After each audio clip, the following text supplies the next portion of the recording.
Assalamualaikum warahmatullahi wabarakatuh. Bismillah, ganti nyebut asmani Gusti kang moho welas lan moho asih.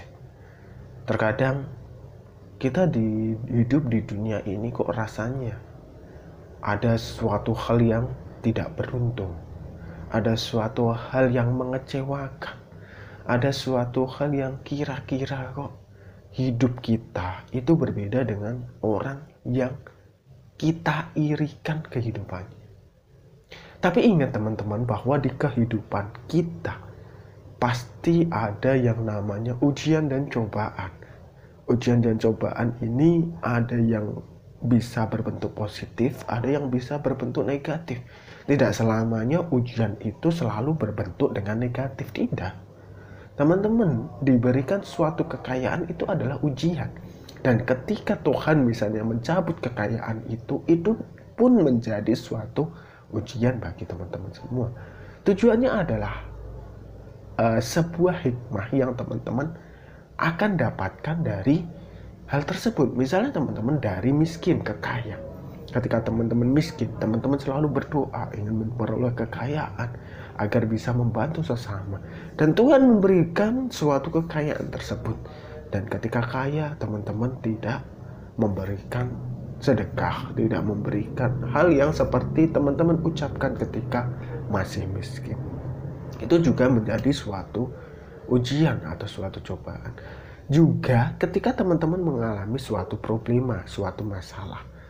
Teman-teman dulunya misalnya kaya, tiba-tiba jatuh miskin.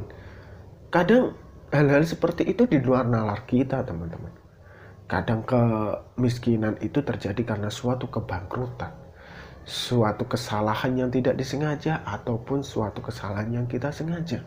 Tapi ketika kita menyadari bahwa semua itu bagian dari takdir kehidupan kita, maka kita akan menerima apa yang menjadi problema, apa yang menjadi takdir yang sedang kita hadapi. Ketika kita menghadapi suatu problema tersebut, jalan selanjutnya apa? Yang pertama adalah menerima. Yang kedua mengoreksi diri. Yang ketiga adalah memohon kepada Tuhan untuk memberikan jalan yang terbaik kepada diri kita. Karena ketika hikmah itu muncul, hikmah itu tidak selalu muncul tanpa adanya pola pikir atau pemikiran dari diri kita. Kalau kita tidak berpikir bahwa hikmah itu memberikan kemanfaatan bagi kita, maka selama hidup kita akan merasakan suatu kesengsaraan. Maka ketika kita mendapatkan hikmah, itu sama dengan kita memperoleh suatu ilmu. Dan ilmu ini perlu kita pelajari, perlu kita godok, perlu kita pikirkan apa sih sebenarnya yang terkandung dalam ilmu ini, yang terkandung dalam hikmah ini, yang terkandung dalam suatu kejadian ini. Setelah ilmu kita ambil, yang selanjutnya ilmu ini kita jadikan suatu jalan. Jalan apa? Ketika ilmu ini kita ambil, terus kita mulai melatih diri kita, mempraktekkan diri kita untuk menjadi apa yang seperti hikmah itu berikan. Misalnya kita menjadi orang yang kaya itu tujuannya untuk saling menolong, untuk memberi. Maka selanjutnya kita adalah bersifat derma, memberi, latihan memberi. Memberi dari 1.000, 2.000, 10.000, 50.000, 100.000 hingga menjadi suatu kebiasaan yang membuat kita lupa.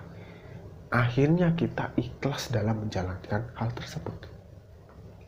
Setelah kita melakukan itu, latihan demi latihan kita lakukan, maka yang selanjutnya ini akan menjadi suatu habit, suatu kebiasaan yang berdasarkan ilmu tersebut. Ketika kebiasaan ini terjalin dengan baik, maka selanjutnya kita akan memperoleh apa itu yang namanya kesuksesan. Kesuksesan dalam hal apa? Kesuksesan dalam menjalankan ilmu yang kita dapat tadi.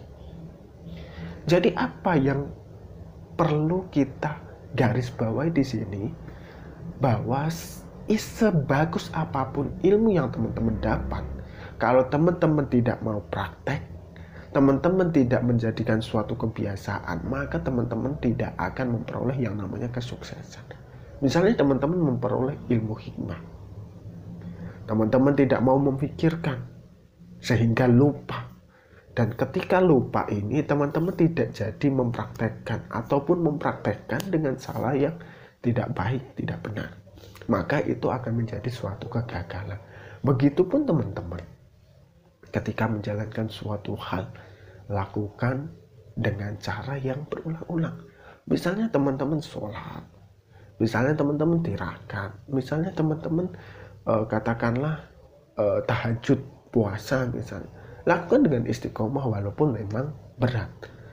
Karena ketika kita melakukan dengan istiqomah, di kemudian hari ini akan menjadi suatu bola salju yang semakin lama semakin membesar dan akan memberikan efek positif bagi diri kita. Ketika efek positif itu sudah kita dapat, maka kita akan memperoleh keberhasilan dari apa yang kita inginkan. Bullshit ketika ada orang spiritual yang bilang ketika kamu melakukan ini akan mendapatkan ini. Kalau kita melakukan suatu hal tertentu akan mendapatkan suatu hal tertentu itu. Kalau teman-teman tidak berpikir dahulu, kenapa saya harus melakukan hal ini? Sebenarnya efeknya itu apa dan selanjutnya hasilnya itu seperti apa? Dipikir dulu. Misalnya puasa. Jangan sampai teman-teman puasa ngebleng misalnya 3 hari 3 malam tidak makan tidak minum tanpa memperoleh ilmunya terlebih dahulu, tanpa memperoleh bimbingan seorang guru terlebih dahulu. Ketika teman-teman tidak memperoleh pembimbing, maka teman-teman akan tidak mendapatkan ilmu. Tapi ketika teman-teman sudah mendapatkan ilmu, sudah dipikir, terus dijalankan secara istiqomah dengan suatu keyakinan, maka hasilnya akan menjadi suatu kebiasaan, suatu karakter, dan karakter ini akan menghasilkan suatu kesuksesan.